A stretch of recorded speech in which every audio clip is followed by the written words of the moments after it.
لله الذي خلق الإنسان وعلمه البيان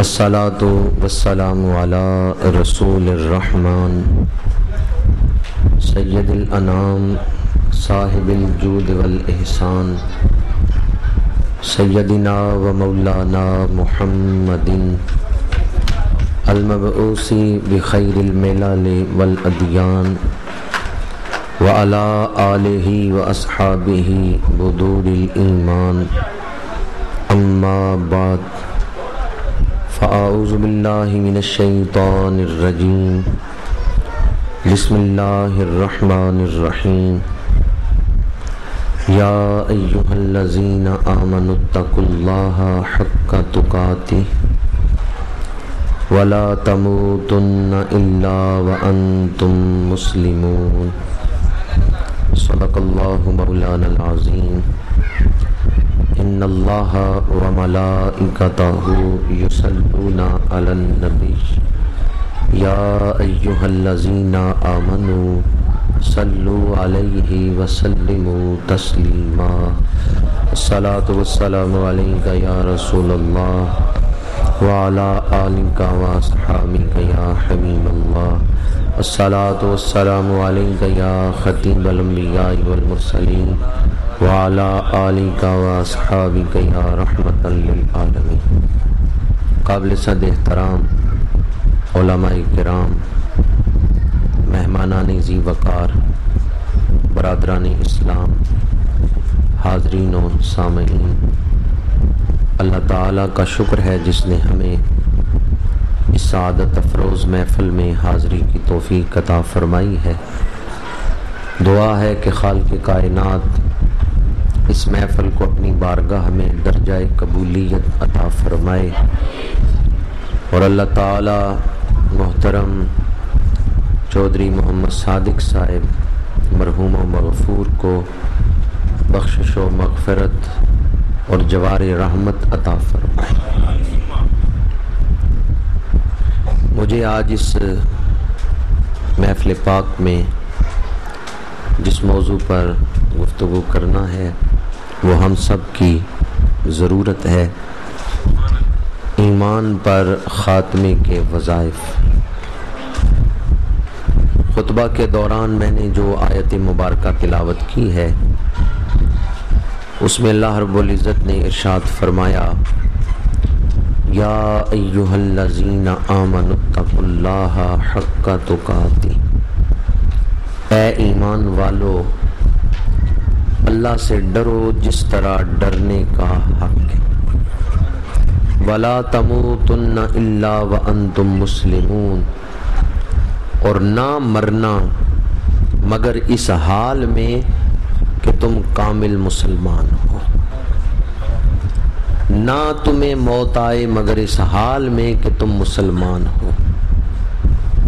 اپنے آپ کو اس حال میں رکھنا کہ جب بھی موت آ جائے تو ایمان پر ہی تمہارا خاتمہ ہو، ایمان کی وہ کیفیت حاصل ہو جائے، ایمان کا وہ مقام حاصل ہو جائے کہ کسی وقت بھی موت آئے تو بندہ مومن موت کے لیے تیار ہو۔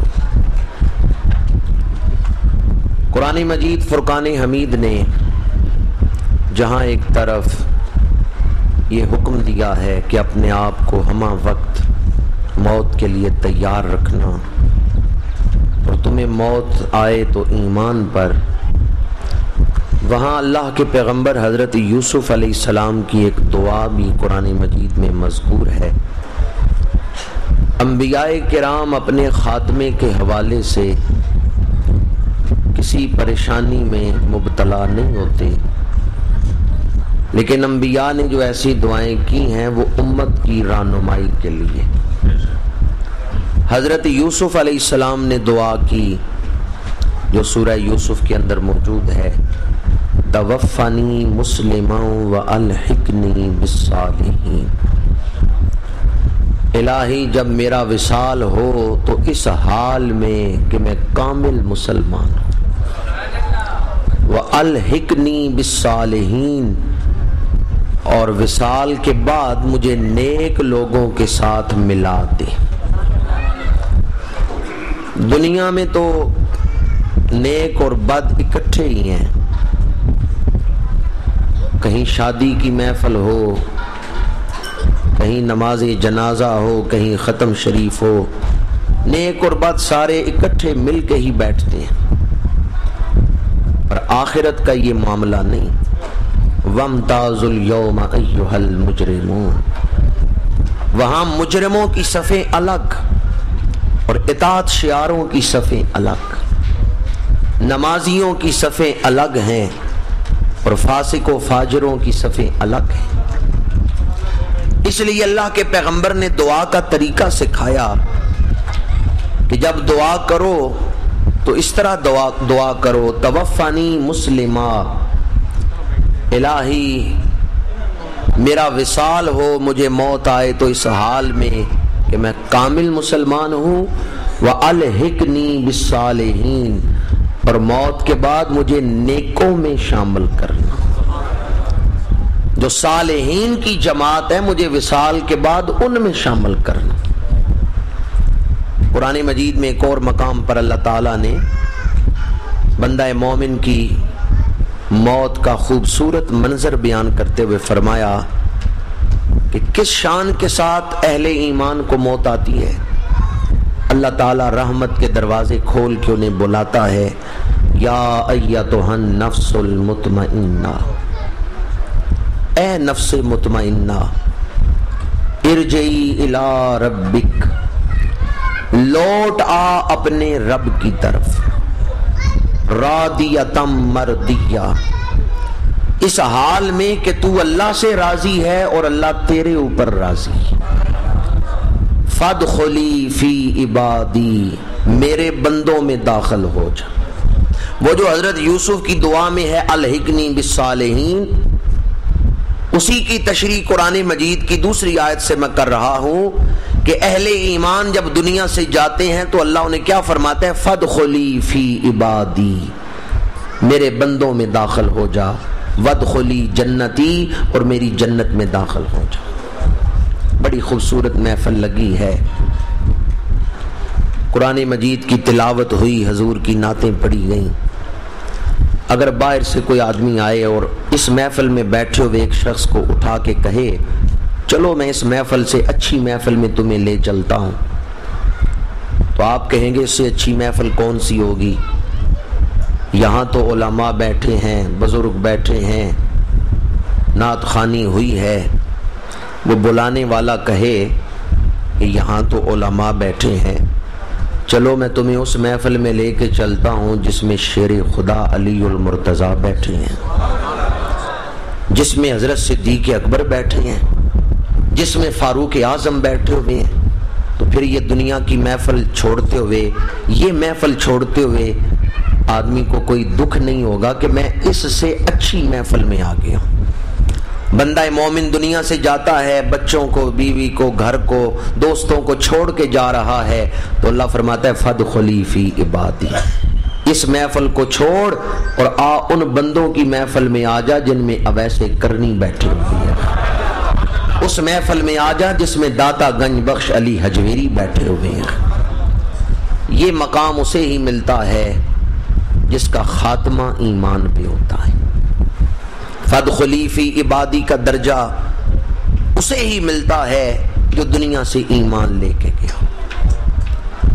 انسان کی اصل کامیابی یہ ہے کہ وہ دنیا سے ایمان لے کے جائے۔ اگر ایمان لے کے گیا تو جتنا بھی گناہگار ہو بالآخر جنت میں ضرور پہنچے گا، اور اگر کفر پہ خاتمہ ہوا تو پھر ایسی مصیبت ہے جو کبھی ختم نہیں ہوگی، پھر کبھی وہ جنت کی خوشبو بھی نہیں سونگھ سکتا۔ تو آخرت کی جو کامیابی ہے اس کا دار و مدار ایمان پر خاتمے میں ہے۔ پانی پرن سہیلیاں تے رنگا رنگ کڑے، پریا اسی دا جانیے جس دا چھوڑ چڑھے۔ بزرگوں نے یہ بات سمجھانے کے لیے ایک واقعہ اپنی کتب تصوف میں نقل کیا ہے کہ دو بھائی مختلف عادات کے مالک تھے اور مکان کے اوپر اور نیچے 2 منزلوں میں رہتے تھے. جو بھائی نچلی منزل میں رہتا تھا وہ بڑا گناہگار تھا، برائیوں میں پڑا ہوا تھا. جو اوپر والی منزل میں رہتا تھا وہ بڑا نیک تھا، عبادت گزار تھا. جو اوپر والی منزل میں رہتا ہے، ایک دن اس کے دل میں خیال آیا کتنا عرصہ ہو گیا ہے مجھے نیکیاں کرتے ہوئے اور میرا بھائی گناہوں میں پڑا ہوا ہے، کیوں نہ میں بھی آج گناہ کی لذت حاصل کروں. گناہ کی نیت سے، گناہ کرنے کی نیت سے وہ چھت سے اترنے لگا.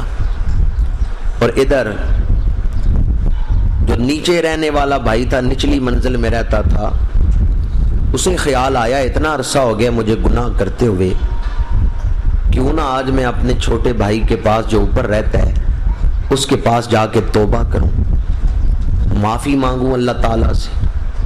یہ گناہ کرنے والا توبہ کی نیت سے سیڑھیاں چڑھنے لگا، اور وہ جو نیک تھا چھت پہ رہتا تھا وہ گناہ کرنے کی نیت سے اترنے لگا.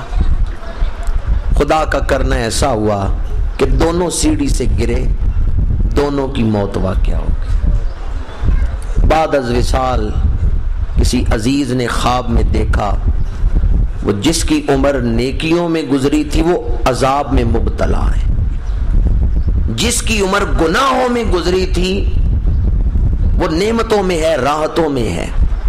تو خواب دیکھنے والے شخص نے پوچھا دونوں سے کہ یہ تو نتیجہ متضاد نکل آیا، ایک نے نیکیوں میں زندگی گزاری وہ عذاب میں ہے، دوسرے نے گناہوں میں زندگی گزاری وہ نعمتوں اور راحتوں میں ہے. تو دونوں بیک زبان بولے کہ ہم اپنے اپنے خاتمے کا پھل کھا رہے ہیں. خاتمہ جس بات پہ ہوا ہے وہی پھل مل رہا ہے. اگر آدمی ساری عمر نیکیاں کرے لیکن خاتمہ کفر پہ ہو جائے ساری نیکیاں برباد. اور اگر کوئی آدمی ساری زندگی غفلت میں گزارے، گناہوں میں گزارے، کفر میں گزارے، پر موت کے وقت ایمان اور سچی توبہ نصیب ہو جائے، اس کا خاتمہ اس کو جنت کا حقدار بنا دے گا. پانی پرن سہیلیاں رنگا رنگ کڑے، پریا اسی دا جانی جس دا. تو اصل فیصلہ موت کے وقت ہوگا. شیطان کی جنگ ہے موت کے وقت تک. نفس اور شیطان انسان کو بہکانا چاہتے ہیں. اگر آدمی کوئی 2-4 سال نمازیں پڑھ لے تو وہ خاتمے سے بے فکر نہ ہو جائے. یہ جو خاتمے کی فکر ہے یہ آخری لمحے تک. امام احمد بن حنبل بہت کم مسکراتے تھے. ایک شاگرد نے کہا حضرت کبھی تھوڑا سا تبسم آپ فرماتے ہیں، کھل کے ہنستے کیوں نہیں؟ فرمایا ہنسوں گا جس دن ایمان لے کے دنیا سے چلا گیا. اور جس دن آپ کا وصال ہوا اسی شاگرد نے دیکھا کہ خوشی خوشی آپ تیز تیز قدم اٹھاتے چل رہے ہیں اور مسکرا رہے ہیں، بڑے خوش ہیں. وہ شاگرد پوچھتا ہے حضرت آج بڑے خوش ہیں، کدھر جا رہے ہیں؟ فرمایا دنیا سے ایمان لے کے اللہ کے دربار میں جا رہا ہوں. آج میں خوش ہوں کہ کامیاب ہو کے جا رہا ہوں. اور آخری جو وقت ہے سکرات الموت کا وقت، اس وقت تو شیطان پورا زور لگاتا ہے کہ کسی طرح ایمان چھین لیا جائے. بعض گناہ ایسے ہیں جن کی سزا موت کے وقت ملتی ہے، ایمان ضائع ہو جاتے ہیں. اور بعض نیکیاں ایسی ہیں جن کی برکت موت کے وقت نصیب ہوتی ہے، زبان پہ کلمہ جاری ہو جاتا ہے. علامہ ابن عابدین شامی نے لکھا ہے جو وضو سے پہلے مسواک کرے، وَمِن مَنَافِعِهِ تَذْكِيرُ الشَّهَادَةِ عِنْدَ الْمَوْتِ رَزَقَنَا اللَّهُ تَعَالَى بِمَنِّهِ وَبِفَضْلِهِ. جو آدمی وضو سے پہلے مسواک کرتا ہے موت کے وقت فرشتے اس کی زبان پہ کلمہ جاری کرا دیتے ہیں. اب کام تو اس نے زندگی میں کیا ہے پر اس کی برکت موت کے وقت نصیب ہو گئے. اسی طرح جو آدمی اپنے ماں باپ کو گالی دے، اپنے ماں باپ کو مارے، علماء نے لکھا ہے اندیشہ ہے کہ مرتے دم اسے کلمہ نصیب نہیں ہوگا. اب گناہ تو اس نے زندگی میں کی ہے پر اس کی نحوست موت کے وقت ظاہر ہو رہی.